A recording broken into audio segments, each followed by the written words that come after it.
नमस्कार दोस्तों, मैं सुप्रिया स्वागत करती हूँ आपका डिकोड एग्जाम के डेली करंट अफेयर्स की क्लास में। दोस्तों, आज करंट अफेयर्स की क्लास में हम डिस्कस करने जा रहे हैं 29 दिसंबर यानी कि 29 दिसंबर से रिलेटेड करंट अफेयर्स को। तो चलिए जल्दी से आप सभी लोग सेशन से जुड़ जाइए, सेशन को ज्यादा से ज्यादा लोग आप लोग शेयर करें। और जैसा कि मैं हमेशा कहती हूँ, जब भी आप क्लास अटेंड कर रहे हो, चाहे अभी चाहे बाद में, तो अपने साथ एक नोटबुक और एक पेन लेकर के बैठना ना भूलें, क्योंकि क्वेश्चन आंसर डिस्कशन के दौरान बहुत सारे इंपॉर्टेंट फैक्ट्स और पॉइंट्स भी मैं बताती हूँ जो यहाँ पे मेंशन नहीं होते, तो उन्हें भी साथ में राइट डाउन करते हुए चलिए और उनका रिवीजन भी करते हुए चलिए आप सभी लोग सेशन से जुड़ जाइए। और जैसा कि कुछ बच्चे क्लास की टाइमिंग पूछ रहे थे, तो बच्चा ये क्लास जो है डेली करंट अफेयर्स की क्लास डेली होती है मॉर्निंग में 7 बजे से, ठीक है। तो आप सभी लोग 7 बजे से अटेंड कर लिया करिए क्लास को, ठीक है। तो चलिए क्लास स्टार्ट करते हैं। उसके पहले कहना चाहूंगी कि जल्दी से चैनल को सब्सक्राइब कर लीजिए और बेल आइकन को प्रेस कर लीजिए। इससे चैनल से रिलेटेड हर क्लास की वीडियो का प्रॉपर नोटिफिकेशन आपको मिलता रहेगा और आपकी कोई भी क्लास मिस नहीं होगी। चलिए आते हैं अपनी क्लास पे और सबसे पहले प्रश्न की तरफ हम बढ़ते हैं। और आज का हमारा सबसे पहला क्वेश्चन है कि निम्नलिखित में से किस राज्य में खेलो इंडिया यूथ गेम 2022 का आयोजन होगा। देखिए, ये ऐसे क्वेश्चंस हैं जिनका पहले भी आप इनके बारे में पढ़े होंगे, लेकिन अभी ये क्वेश्चन फिर से जो है खेलो इंडिया यूथ गेम के बारे में चर्चा हुई है। तो ध्यान रखिएगा, ये 2022 का जो आयोजन होने वाला है ये 2023 में होने वाला है। और ये किस राज्य में होने वाला है, ऑप्शन आप लोग देख रहे हैं, तो वीडियो को पॉज करके कमेंट बॉक्स में आंसर करिए आप सभी लोग बच्चा। तो करेक्ट आंसर इज बी, ठीक है, मध्य प्रदेश में होने वाला है ये खेलो इंडिया यूथ गेम 2022 का आयोजन। आइए इसके बारे में चर्चा करते हैं, ठीक है। जैसा कि हम लोगों ने देखा, जो खेलो इंडिया यूथ गेम का जो आयोजन होने जा रहा है दोस्तों, ये मध्य प्रदेश में होने जा रहा है, ठीक है।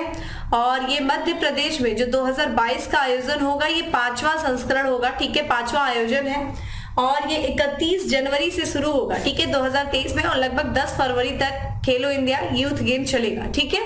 तो ध्यान रखिएगा, ये 5वां संस्करण है। सबसे पहले जो इसकी शुरुआत की गई थी दोस्तों, वर्ष 2018 में खेलो इंडिया यूथ गेम की शुरुआत की गई थी। चर्चा में है क्योंकि अभी यह जो केंद्रीय खेल मंत्री हैं अनुराग सिंह ठाकुर और जो मुख्यमंत्री हैं मध्य प्रदेश के शिवराज सिंह चौहान ने, उन्होंने खेलो इंडिया यूथ गेम के जो लोगो है उसका अनावरण किया था और इन सब कारणों से ये चर्चा में था। तो एक तरीके से जो लोग पहले पढ़े हैं उनके लिए ये रिवीजन था और जिन्होंने नहीं पढ़ा है उनके लिए ये क्या था, बिल्कुल तैयार हो गया होगा ये क्वेश्चन की खेलो इंडिया यूथ गेम का आयोजन मध्य प्रदेश में होने जा रहा है। यहाँ पे हमने देखा ये 5वां संस्करण है, 2018 में शुरू हुआ था। आप मुझे कमेंट बॉक्स में आंसर करिए कि जो 4 संस्करण हुए थे वो किन किन राज्यों में हुए थे, ठीक है, ये मुझे कमेंट बॉक्स में आंसर करिए। देखिए, पिछला तो मैं बता दे रही हूँ, हरियाणा में किया गया था, ठीक है। इसके पहले वाला हरियाणा में कहाँ किया गया था ये आप मुझे बताइए, ठीक है। चलिए आते हैं अगले प्रश्न पे। RTPO यानी कि रिमोट पायलट ट्रेनिंग ऑर्गेनाइजेशन और टाइप सर्टिफिकेशन प्राप्त करने वाला भारत की पहली ड्रोन कंपनी कौन सी बनी, ठीक है। तो ये ध्यान रखिएगा, ये एक सर्टिफिकेट है जो कि दिया जाता है किसके द्वारा, DGCA के द्वारा दिया जाता है। और इस सर्टिफिकेट को प्राप्त करने वाली पहली ड्रोन कंपनी दोस्त कौन सी बनी है भारत की, जो है ऑप्शन क्या है, जेट तकनीकी, स्ट्राइक, गरुड़ एरोस्पेस या फिर space and technology. Correct answer is C है, गरुड़ एरोस्पेस जो है ये पहली ड्रोन कंपनी, ध्यान रखिएगा, गरुड़ एरोस्पेस की ड्रोन कंपनी है और इसको अभी सर्टिफिकेशन मिला है DGCA के द्वारा। तो ये ड्रोन निर्माता कंपनी है गरुड़ एक्सप्रेस, माफ करिएगा, गरुड़ एरोस्पेस। और इसने जो है इंडिजिनियसली यानी कि स्वदेशी रूप से एक ड्रोन डिजाइन किया है जिसका नाम किसान ड्रोन, ठीक है, जो कृषि क्षेत्र में काफी सहयोगी, ठीक है, कृषि क्षेत्र के उद्देश्यों को पूर्ति करने के लिए इस किसान ड्रोन का, माफ करिएगा, किसान ड्रोन को बनाया गया है गरुड़ एरोस्पेस के। और इसी ड्रोन के लिए, ध्यान रखिएगा, किसान ड्रोन के लिए ही इसे गरुड़ एरोस्पेस को टाइप सर्टिफिकेशन और रिमोट पायलट ट्रेनिंग ऑर्गेनाइजेशन अनुमोदन प्रदान किया गया है, सर्टिफिकेट प्रदान किया गया है। ये अनुमोदन जो दिया गया है वो ध्यान रखिएगा, जो देश की का एक संस्था है, ठीक है, जो कि नागरिक उड्डयन के जो क्षेत्र होता है, सिविल एविएशन के क्षेत्र को रेगुलेट करती है संस्था, जिसका नाम है DGCA यानी कि directorate general of civil aviation, नागरिक उड्डयन महानिदेशालय, उसके द्वारा इस सर्टिफिकेट को दिया गया है। DGCA के बारे में ध्यान रखिएगा, ठीक है। इस सर्टिफिकेट की बात करें तो ये जो है DGCA certificate, type certificate drone की गुणवत्ता के जांच के आधार पे दिया जाता है। पहले तो उसकी गुणवत्ता की जांच की जाती है और फिर देखेंगे, और कई सारे ऐसे कठोर परीक्षण किए जाते हैं, कठोर परीक्षण प्रक्रिया से वो ड्रोन गुजरता है, उसके बाद जो है ये सर्टिफिकेट दिया जाता है। और ये जो सर्टिफिकेट दिया जाता है, ये भारत में सरकार ने देखा जाए एक ड्रोन के नियम के तहत अगस्त 2021 में टाइप सर्टिफिकेशन की शुरुआत की थी। ठीक है, तो ध्यान रखिएगा कुछ पर्टिकुलर नियम है, कुछ शर्तें हैं और कुछ ऐसे परीक्षण हैं, जिन शर्तों और जिन परीक्षणों को पूरा करने के बाद ही DGCA के द्वारा इस सर्टिफिकेट को दिया जाता है, जिसकी शुरुआत 2021 में हुई है। ठीक है, तो ये चीज ध्यान रखिएगा। ये ड्रोन कौन सा है दोस्तों? किसान ड्रोन। और ये बेसिकली देखा जाए तो ये ड्रोन जैसे कि बहुत सारे जो कृषि कार्य के जो क्षेत्र है उसमें काफी ये सहायक होगा। ये ड्रोन जो है कीटनाशक के एक समान वितरण, क्या छिड़काव हो रहा है, फसलों की निगरानी, भूमि के जुड़े आंकड़े, ये सारी चीज एकत्रित करने में काफी सहायक होगा किसान ड्रोन, जिसको बनाया गया है गरुड़ एरोस्पेस के द्वारा और इसी को जो है सर्टिफिकेट मिला है। ठीक है, चलिए अगले प्रश्न की तरफ बढ़ते हैं। नेक्स्ट प्रश्न है हमारा कि निम्नलिखित में से किस राज्य में स्थित धर्मदम निर्वाचन क्षेत्र भारत का पहला पुस्तकालय निर्वाचन क्षेत्र बन गया है? ठीक है, धर्मदम निर्वाचन क्षेत्र, ध्यान रखिएगा। और ये किस राज्य का ऐसा ये क्षेत्र है, निर्वाचन क्षेत्र है जो पहला पुस्तकालय निर्वाचन क्षेत्र, पूरे क्षेत्र में पुस्तकालय जो है भवन स्थापित किए गए हैं, और ये किस राज्य में स्थित है दोस्तों? धर्मदम। तो ध्यान रखा करिए, साथ में आप लोग आंसर किया करें और आप लोग वीडियो को शेयर करिए। ठीक है, थोड़ा ज्यादा लोगों को शेयर करिए आप लोग। बिल्कुल, मैं कभी बहुत डिसअपॉइंट हो जाती हूँ, लेकिन मेरे कुछ ऐसे बच्चे हैं जिनको देख करके मैं बहुत मोटिवेट होती हूँ। तो आप लोग भी प्रयास क्या करिए, थोड़ा सा लोगों तक वीडियो को पहुंचाना। ठीक है, और लाइक करिए, और जो क्वेश्चन मैं पूछ रही हूँ उसको आप लोग क्या करिए, आंसर करिए। ठीक है, करेक्ट आंसर इज डी। ठीक है, केरल का ये केरल राज्य में स्थित ये क्षेत्र है, निर्वाचन क्षेत्र। ठीक है, केरल में स्थित है ये धर्मदम, जो कि भारत का पहला पूर्ण पुस्तकालय निर्वाचन क्षेत्र बन गया है। ध्यान रखिएगा, ऐसे क्वेश्चन पूछे जाते हैं, स्टार कर लीजिए। तो वहां ये निर्वाचन जो क्षेत्र है, ये केरल के जो मुख्यमंत्री हैं वर्तमान के, जिनका नाम है पिनराई विजयन, उन्हीं का ये निर्वाचन क्षेत्र भी है और ये उपलब्धि हासिल करने वाला यह पहला निर्वाचन क्षेत्र बन गया है। इस पूरे निर्वाचन क्षेत्र में अगर वार्डों की संख्या देखें तो 138 थी, जो कि जिसमें से 63 वार्ड जो थे उसमें कोई भी पुस्तकालय नहीं था, कोई भी लाइब्रेरी नहीं था। लेकिन अभी वहां की एक जन संगठन है जिसका नाम है people's mission for social development, उसकी मदद से इस कार्य को भी पूरा कर दिया गया। हर वार्ड में वहां पे लाइब्रेरी जो है स्थापित कर दी गई। और हम लोगों ने ये भी देखा कि केरल सरकार के द्वारा, तमिलनाडु सरकार के द्वारा किस तरीके से अपनी जनता को, ठीक है, शिक्षा के क्षेत्र में आगे बढ़ाने के लिए कई तरह ऐसे प्रयास किए जा रहे हैं। तो वहां पे भी देखा जाए ये उसी प्रयास में से एक है केरल सरकार का, और वहां के मुख्यमंत्री का ही ये निर्वाचन क्षेत्र है धर्मदम। और वहां के हर वार्ड में पुस्तकालय भवन को स्थापित कर दिया गया है, पुस्तकालय जो है वहां पे बनाया गया है। अगर हम बात करें भारत में जो पहला सार्वजनिक पुस्तकालय केवल का राज्य केंद्रीय है, ठीक है, केरल का राज्य केंद्रीय पुस्तकालय, ध्यान रखिएगा यहाँ केवल लिख दिया है। ठीक है, केरल है, यहाँ पे केरल का राज्य केंद्रीय पुस्तकालय है, जो कि भारत का पहला सार्वजनिक पुस्तकालय, ठीक है, पूरी तरीके से पब्लिक के लाइब्रेरी एक तरीके से कह सकते हैं, केरल का है ये। और ये कहाँ पे है? तो यहाँ पे इसका किस नाम से जाना जाता है? किस तरह? तो त्रिवेंद्रम पब्लिक लाइब्रेरी के रूप में भी इसे जाना जाता है, त्रिवेंद्रम। ठीक है, अगर हम बात करें कि पहला कौन सा जिला है जो कौन सा ऐसा जिला है जिसके प्रत्येक गांव में पुस्तकालय है, तो ध्यान रखिएगा जामताड़ा, झारखंड का ये जामताड़ा ये जिला है, जो अभी हाल फिलहाल में ऐसा जिला बन गया है जहां के हर गांव जो है, प्रत्येक गांव में एक पुस्तकालय है। ठीक है, तो देखिए झारखंड भी काफी अच्छा प्रयास किया है इस मामले में। और आपको भारत का जो पहला सार्वजनिक पुस्तकालय है वो केरल का राज्य केंद्रीय पुस्तकालय है, गवर्नमेंट के द्वारा चलाया जा रहा है, त्रिवेंद्रम पब्लिक लाइब्रेरी के रूप में जाना जाता है। और बाकी का ये इंपॉर्टेंट चीज है, देखिए ऐसे प्रश्न बनते हैं, ये स्टार क्वेश्चन है, जरूर ध्यान रखिएगा। चलिए आगे बढ़ते हैं और नेक्स्ट प्रश्न की तरफ चलते हैं। नेक्स्ट क्वेश्चन है हमारा कि हाल ही में राष्ट्रपति ने किस राज्य में श्री शैलम मंदिर परिसर का उद्घाटन किया है? ठीक है, तो दोस्तों इसका जो करेक्ट आंसर अगर देखा जाए, श्री शैलम मंदिर परिसर का जो उद्घाटन किया गया है राष्ट्रपति जी के द्वारा, वो किया गया है दोस्तों आंध्र प्रदेश में किया गया है। ठीक है, आइए इसके बारे में देखते हैं। तो जो हमारे देश की माननीय श्रीमती राष्ट्रपति, यहाँ पे जो है राष्ट्रपति श्रीमती द्रौपदी मुर्मू है, उन्होंने आंध्र प्रदेश में जो कुर्नूल जिला है, कुर्नूल जिला, वहां पे श्री शैलम मंदिर परिसर में आंध्र प्रदेश राज्य में श्री शैलम मंदिर विकास परियोजना का उद्घाटन किया। ध्यान रखिएगा, ये मंदिर श्री शैलम मंदिर विकास परियोजना का उद्घाटन श्रीमती मतलब राष्ट्रपति श्रीमती द्रौपदी मुर्मू जी के द्वारा किया गया है। आंध्र प्रदेश के कौन से जिले में दोस्तों? कुर्नूल जिले में किया गया है। ये जो पूरी परियोजना है, देखिए उसको जो विकसित किया गया है, जो तैयार किया गया है, स्वीकृति मिली थी तो एक जो भारत सरकार का जो केंद्रीय मंत्रालय पर्यटन मंत्रालय है, पर्यटन मंत्रालय की योजना है, एक मिशन है जिसका नाम है विरासत संवर्धन अभियान के अंतर्गत देखिएगा तीर्थ यात्रा कायाकल्प और आध्यात्मिक विरासत संवर्धन अभियान। ध्यान रखिएगा, इसको हम कहते हैं प्रसाद योजना। ठीक है, तो इस योजना के ही तहत जो है इस परियोजना को क्या किया गया था? स्वीकृति मिली थी, इस परियोजना को तैयार किया गया था प्रसाद। ध्यान रखिएगा इस प्रसाद योजना को। ठीक है, यहाँ में बात करें इस परियोजना को, चूंकि पर्यटन मंत्रालय के द्वारा स्वीकृति मिली और भारत सरकार का जो पर्यटन मंत्रालय है इस परियोजना के द्वारा जो इस परियोजना को क्या कर रहा है? पूरी तरीके से वित्त पोषित 100% जो है वित्त पोषित कर रहा है। अगर हम बात करें इस मंदिर के बारे में, श्री शैलम, ठीक है, श्री शैलम श्री मल्लिकार्जुन स्वामी मंदिर किस भगवान को समर्पित है दोस्तों? तो भगवान शिव और उनकी जो पत्नी है देवी पार्वती, उनको ये मंदिर समर्पित है। और ध्यान रखिएगा, ऐसा माना जाता है कि ये जो श्री शैलम जो मंदिर है वो भारत का एकमात्र ऐसा मंदिर है जो शैववाद और शक्तिवाद दोनों के लिए क्या है? महत्वपूर्ण। शैववाद यानी कि शिव जी से, शक्तिवाद यानी कि पार्वती देवी पार्वती से, दोनों को ही क्या है? ये दोनों को महत्वपूर्ण, दोनों के लिए महत्वपूर्ण मंदिर है। ये एकमात्र ऐसा मंदिर है श्री शैलम आंध्र प्रदेश।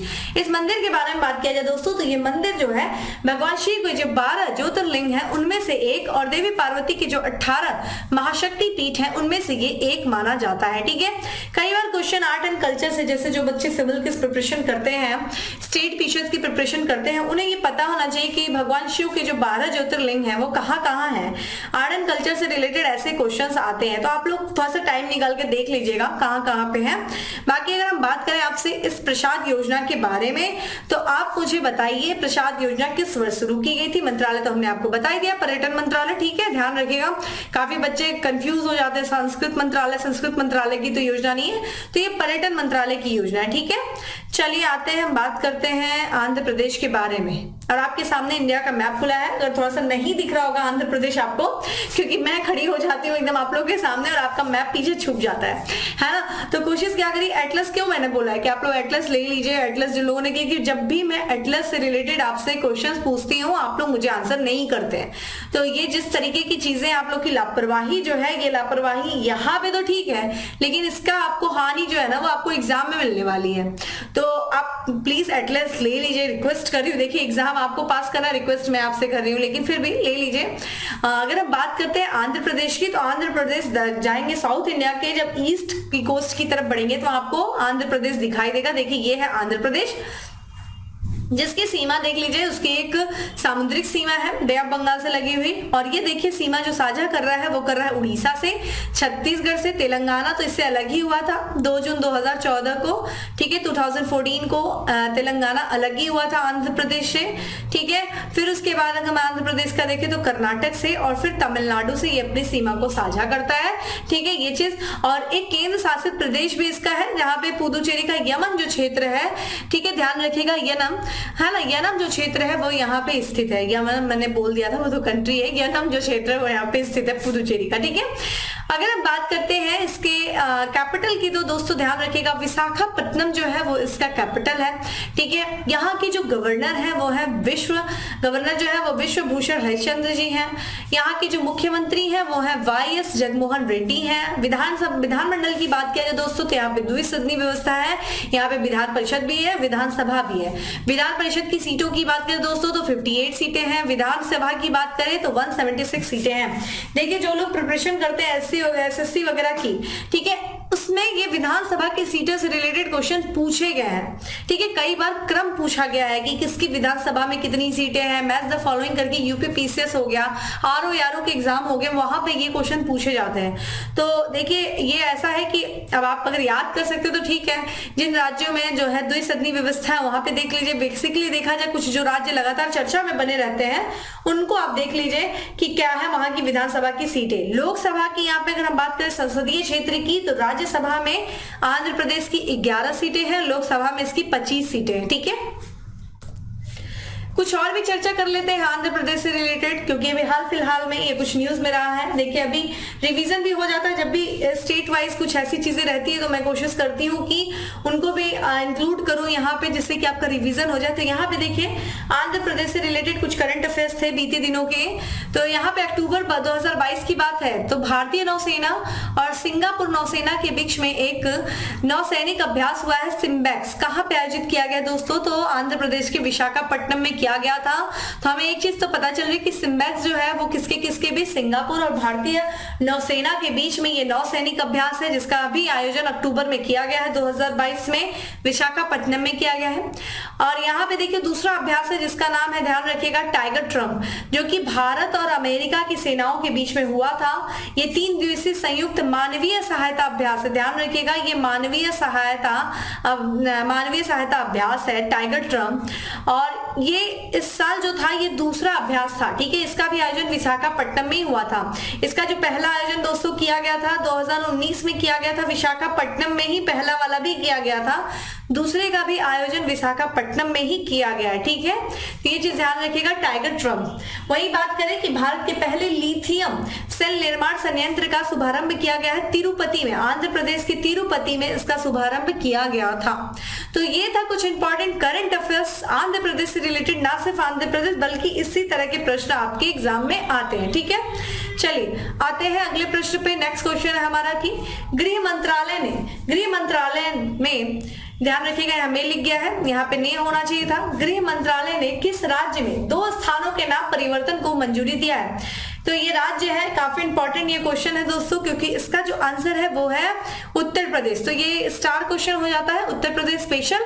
और साथ ही साथ दोस्तों इस तरीके से नेशनल जो है न्यूज भी है ये। तो यहाँ पे राज्य के जो 2 स्थान है, उत्तर प्रदेश के राज्य के 2 स्थान है, उनका नाम परिवर्तन करने का प्रस्ताव गया था गृह मंत्रालय के पास, जिसको जो है मंजूरी मिल गई है। आइए देखते हैं वो 2 स्थान कौन से हैं। तो जो केंद्रीय गृह मंत्रालय है उसने उत्तर प्रदेश के द्वारा जो की गई सिफारिश थी, उत्तर प्रदेश सरकार ने गृह मंत्रालय से सिफारिश किया था कि भाई ये 2 राज्य के कुछ 2 शहर ऐसे हैं जिनका हमें नाम बदलना है, और उस प्रस्ताव को जो है सहमति या फिर जो है अप्रूवल मिल गया है गृह मंत्रालय के द्वारा। तो ध्यान रखिएगा ये कौन सा राज्य का जिला है। तो यहाँ पे जो गोरखपुर जिले का एक नगर पालिका परिषद है, ध्यान रखिएगा इसका नाम है मुंडेरा बाजरा, उसका नाम बदलकर चौरी चौरा, ठीक है, चौरी चौरा कर दिया गया है। देवरिया जिला जो है दोस्तों, वहां पे एक स्थान का नाम था, गांव का नाम है तेलिया अफगान, उसका नाम बदल करके तेलिया शुक्ला कर दिया गया, ठीक है, और इसी का अप्रूवल मिला है। तो ध्यान रखिएगा मोस्ट इंपॉर्टेंट ये क्वेश्चन है, मुंडेरा बाजरा को बदल करके चौरी चौरा कर दिया गया है। देवरिया जिले का जो गांव है जिसका नाम है तौलिया अफगान गांव, उसका नाम बदल करके तेलिया शुक्ला कर दिया गया है, ठीक है। देखा जाए जो राज्य है, अगर हम देखें हमारे संविधान में, देखिए राज्यों को सीमा के बदलने, उनके नाम बदलने, उनके क्षेत्र परिवर्तन करने का अधिकार दिया गया है। संविधान में ये बात की गई है। संविधान में देखा जाए तो भाग 1 में, ठीक है, भाग 1 में, और अनुच्छेद की बात किया जाए तो यहाँ पे 1 से लेकर के, ठीक है, ध्यान रखिएगा 4 जो है इसमें ये राज्यों से संबंधित बातें की गई। इसके बाद तो 5 से लेकर के 11 की बात करें तो वो आ जाता है सिटीजनशिप, ठीक है, भाग 2 में। यहाँ पे अगर हम बात करें संविधान का जो अनुच्छेद 3 है, उसमें ये बात किया गया है कि किसको ये अधिकार दिया गया कि संसद को, ध्यान रखिएगा, ये अधिकार ना किसी राज्य को बल्कि संसद को ये अधिकार दिया गया है कि वो किसी भी राज्य का नाम बदल सकता है। ध्यान रखिएगा राज्य की बात की गई है, किसी राज्य के जिले या शहर की बात यहाँ पे नहीं की गई है, ठीक है। लेकिन ध्यान रखिएगा कि हमारे संविधान में किसी भी जो राज्य का तो नाम हम बदल सकते हैं, उसमें बात किया गया है। लेकिन राज्य में अगर कोई शहर है उसके बारे में, उसके नाम के बदलाव के बारे में संविधान में किसी भी तरह की कोई चर्चा, कोई प्रक्रिया नहीं बताया गया है। तो इसलिए हम देखिए कौन सी प्रक्रिया सरकार के द्वारा फॉलो की जाती है। तो वर्तमान में देखा जाए जो एक केंद्रीय गृह मंत्रालय के द्वारा एक आदेश जारी किया गया था, ध्यान रखिएगा, 1953 में तो केंद्रीय गृह मंत्रालय जो है के द्वारा राज्य सरकारों को जारी दिशा निर्देश के आधार पर ये किया जाता है। तो 1953 में केंद्रीय गृह मंत्रालय ने एक आदेश जारी किया गया था, जिसके बाद से जो है ये इस आधार पे किया जाता है। तो हमारे संविधान में राज्यों के नाम बदलने की बात की गई। राज्यों के अंतर्गत जो शहर है, जो गांव है, उनके बारे में उनके नाम के बदलाव की प्रक्रिया का किसी भी तरह का वर्णन नहीं है। तो थोड़ा सा अपना खोल लीजिएगा बुक अपनी पॉलिटी की और रिवीजन कर लीजिए, ठीक है। इसी तरीके से जब पॉलिटी की चर्चा हो रही तो उठाइए बुक अपनी और देख लीजिए पार्ट 1 में कहाँ बात किया गया है, स्टेट के बारे में बात क्या किया गया है, किसको अधिकार है, संसद को अधिकार है, किस तरीके की सारी चर्चा की गई है, ठीक है, कौन कौन सी कंडीशन है। बस उठाइए आपका पार्ट 1 और आर्टिकल जो है 1 2 3 4 तैयार। बस इसी तरह यही तरीका होता है प्रिपरेशन का, और अलग सा कुछ नहीं। एक साथ तो आप पोथी पत्र लेकर के बैठेंगे तो बैठे ही रह जाएंगे। जब जिस सीजन में जो चीजें न्यूज में है उनको रिविजन करते हुए चलिए, ठीक है। आइए अगले प्रश्न की तरफ बढ़ते हैं। नेक्स्ट प्रश्न है हमारा कि हाल ही में फसाई ने उत्तर प्रदेश की किस जेल को खाने की गुणवत्ता के लिए 5 स्टार रेटिंग दिया है। तो देखिए फसाई के द्वारा यानी कि food safety and standard authority of India जो है इससे ये 5 स्टार रेटिंग देती, गुणवत्ता के आधार पे रेटिंग करती है। और अभी हाल फिलहाल में उत्तर प्रदेश के जिला को जो है उसकी जो जेल है उसमें जो खाने की गुणवत्ता थी, उस गुणवत्ता के आधार पर 5 स्टार रेटिंग जो मिली है वो मिली है ये आपका बुलंदशहर जो जेल है उसमें। आइए बात करते हैं यहाँ पे क्या चर्चा है। तो यहाँ पे जो ये संस्था है, ये प्राधिकरण जो है भारतीय खाद्य सुरक्षा और मानव प्राधिकरण, food safety and standard authority of India, ठीक है, इसने जो है उत्तर प्रदेश का जो बुलंदशहर जेल है वहां पे उसको 5 स्टार रेटिंग और ईट राइट कैंपस का टैग दिया है, ठीक है। तो ये जो टैग मिला है फसाई के द्वारा जो दिया गया है, उसकी टीम ने वहां की जो जेल है वहां के रसोई के भोजन की गुणवत्ता के आधार पे किस तरीके से जो भोजन उनका भंडारण किया जाता है, स्वच्छता का निरीक्षण किया, इन सब के आधार पे जो है बुलंदशहर जेल को फसाई ने उत्कृष्ट और इसके अलावा जो है 5 star rating eat right campus का टैग दिया है, ठीक है। ये चीज ध्यान रखिएगा। और ये उत्तर प्रदेश की दूसरी जेल है जिसको ये स्टार रेटिंग मिली है। कमेंट बॉक्स में मुझे आंसर करिए कि पहली जेल कौन सी थी उत्तर प्रदेश की जिसको फसाई के द्वारा जो है ये 5 स्टार रेटिंग मिली थी, ठीक है। आइए थोड़ा फसाई के बारे में यानी कि food safety and standard authority of India के बारे में भी देख लेते हैं, ठीक है। देखिए इसकी जो स्थापना दोस्तों हुई थी वो हुई थी कब, 5 सितंबर को हुई थी, 2008 में हुई थी। किस अधिनियम के तहत दोस्तों, तो खाद्य सुरक्षा और मानक अधिनियम 2006, ठीक है। यहाँ पे देखिए यहाँ पे मानव लिख गया था, ध्यान रखिएगा यहाँ पे मानक ही है ना, मैंने भी गलती कर दी तो यहाँ पे ध्यान रखिएगा मानक अधिनियम के तहत 2006 के तहत, ध्यान रखिएगा 2006 के तहत किया गया था, 2008 में इसकी स्थापना। मुख्यालय की दोस्तों बात किया जाए तो न्यू दिल्ली जो है इसका मुख्यालय है। अध्यक्ष वर्तमान में रीता तेवतिया है और ये किस मंत्रालय के अंतर्गत है, तो ये केंद्रीय स्वास्थ्य और परिवार कल्याण मंत्रालय के अंतर्गत है, ठीक है।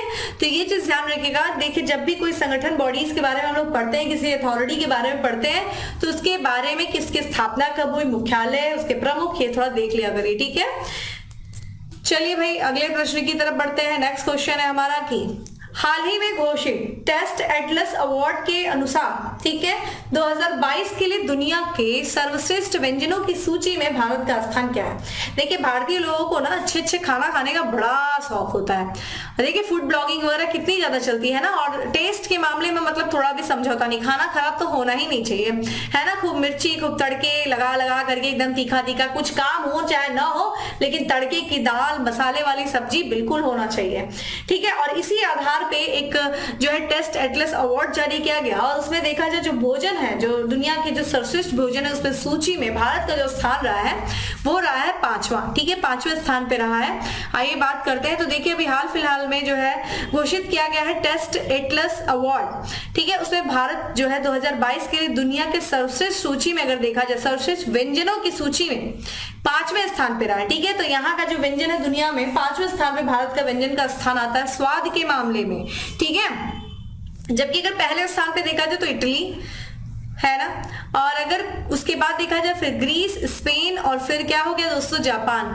पता नहीं यार इटली का किस तरीके से, हम लोग को तो इटली के ये पिज्जा अगर 2 दिन इंसान खा सकता है, लेकिन ठीक है इनके अपने जो भी होगी लेकिन सच बताएं, जो भी खाना हमारे देश का है, इंडिया का, सच उसकी कोई भी तुलना नहीं है, वो अतुलनीय है, उसका कोई तुलना ही नहीं है ना। लेकिन कोई बात नहीं, हम फिर भी जो है दुनिया में 5वें स्थान पर है। और देखा जाए हमारे फूडिंग, हमारे जो खाने वगैरह की इतनी जो है ना, कहते हैं कि मार्केटिंग नहीं हुई जितना आपकी पिज्जा चाउमीन की हुई है। अगर हमारे समोसे की मार्केटिंग वर्ल्ड लेवल पे हो जाए, अच्छा अब मैंने कुछ टेंडेंसी भी इधर भी देखी, अगर आपका 2 मिनट में लूंगी, अक्सर लोग मैं देखती हूँ स्नैपचैट, इंस्टा, इन सब पे पिज्जा को लगाना, पिज्जा हो गया, बर्गर हो गया, खाना चाउमीन हो गया, उसको बड़ा स्नैप करना या फिर उनको इंस्टा पे लगाना एक अपना स्टेटस क्यों समझते। लेकिन कभी आप लोगों ने देखा कोई समोसे खा रहा हो चटनी के साथ, कोई लड़की चाय पी रहा हो, उसको लगाना नहीं, उसको चाहिए क्यों? लेकिन नहीं, वही तो हमारा भोजन है, वही तो एक्चुअली हमारे देश की पहचान है। और हमारी ये जिम्मेदारी बनती है कि उसको किस तरीके से वर्ल्ड लेवल पे लेकर के जाए। जिस तरीके से मार्केटिंग दूसरे शहरों की, दूसरे जो देशों की खाने की हुई है, वैसी मार्केटिंग अगर हमारे खाने की हो जाए तो ये लोग हमारे आगे नहीं टिकने वाले, है ना। तो ध्यान रखिएगा, यही सारी चीजें हैं, क्योंकि कुछ हमारी भी मानसिकता ऐसी हो रखी है कि हम हमेशा वेस्टर्न की तरफ भागने की कोशिश करते हैं। जो हमारे पास है हम उसमें बिलीव ही नहीं करते हैं। तो सबसे बड़ी चीज तो हमारे साथ यही हो गई है, हमें दिखाना ही नहीं, हम शो ऑफ में जी रहे हैं। लेकिन हम ये भूल गए कि हमारे पास जो चीजें हैं ना, जो टेस्ट हमारे पास है, जो तरीके खाने बनाने के हम लोग के पास है, वो कहीं भी नहीं है। तो ये जो है इटली, जो ध्यान रखिएगा, यहाँ पे मैंने थोड़ा सा मैं भावनात्मक हो जाती हूँ देश के नाम पे। तो इटली जो है पहले स्थान पे है, ग्रीस, स्पेन और जापान ध्यान रखिएगा वो दूसरे, तीसरे और चौथे स्थान पे, 5वां स्थान भारत का है। दुनिया में देखा जाए तो सर्वश्रेष्ठ पारंपरिक भोजनों में अगर भारत का देखा जाए 50 की रैंकिंग में 28वें स्थान पे शाही पनीर है। ठीक है, शाही पनीर को 28वां स्थान मिला है, ये सर्वश्रेष्ठ पारंपरिक भोजन में। ठीक है, 50 की रैंकिंग में।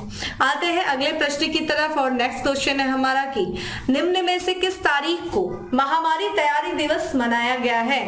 तो महामारी तैयारी दिवस दोस्तों जो मनाया गया है वो 27 दिसंबर को मनाया गया है। और बात करते हैं international day of pandemic preparation.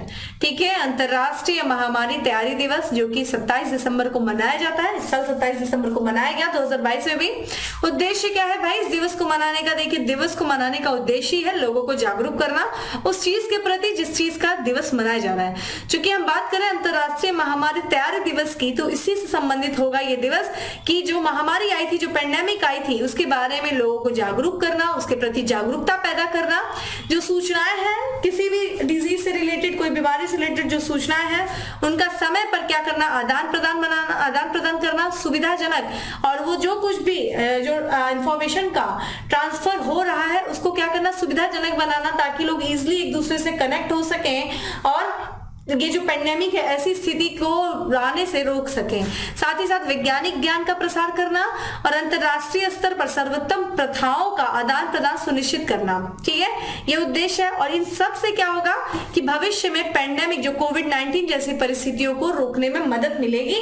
तो इन सब चीजों के माध्यम से इस तरीके का आगे कि विश्व जो है ऐसी कोविड-19 जैसी पेंडेमिक का सामना न करे, उस ऐसी स्थिति को बनने से रोकने के लिए इस दिवस को मनाए जाने की शुरुआत संयुक्त राष्ट्र के द्वारा किया गया। कब से दोस्तों?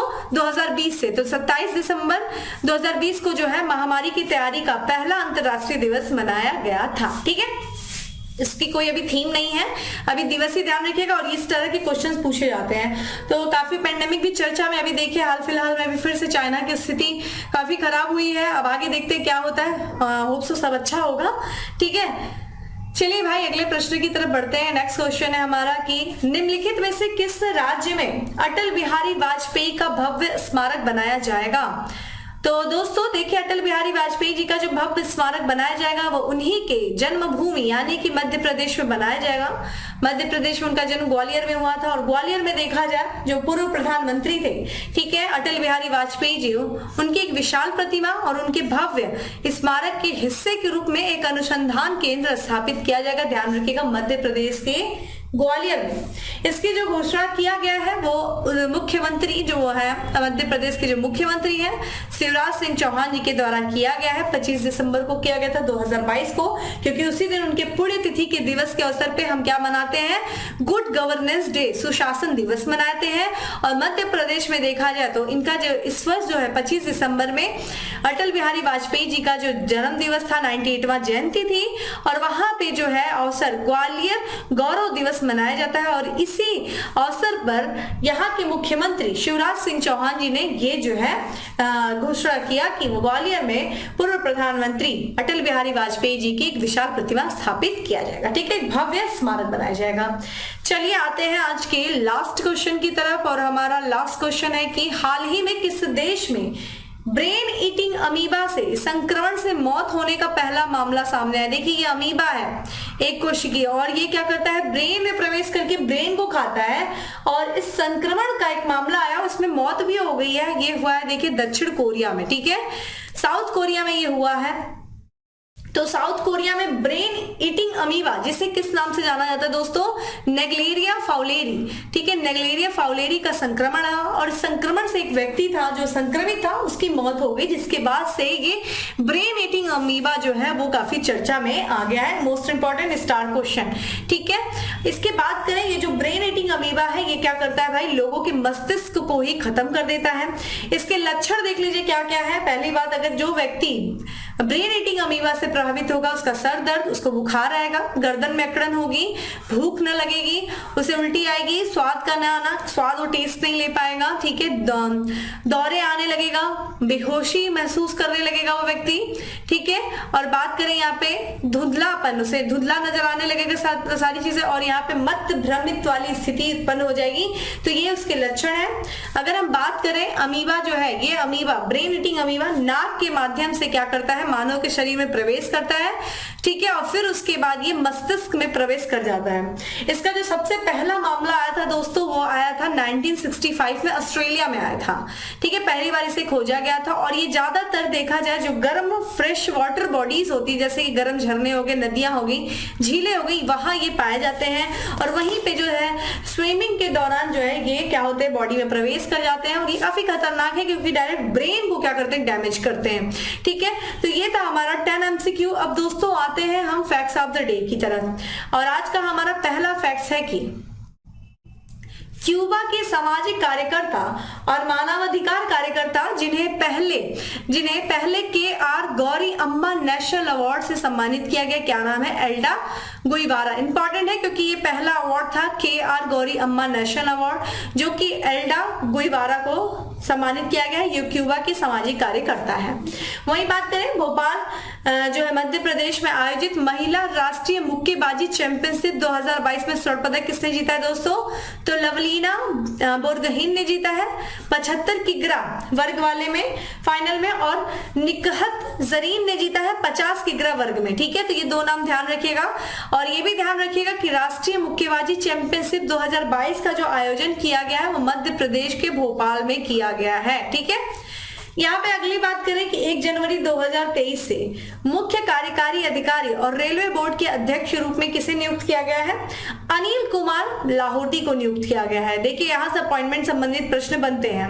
वही बात करें भारतीय राष्ट्रीय राजमार्ग प्राधिकरण के अध्यक्ष के रूप में किसे नियुक्त किया गया है, संतोष कुमार यादव को किया गया भारतीय राष्ट्रीय राजमार्ग प्राधिकरण।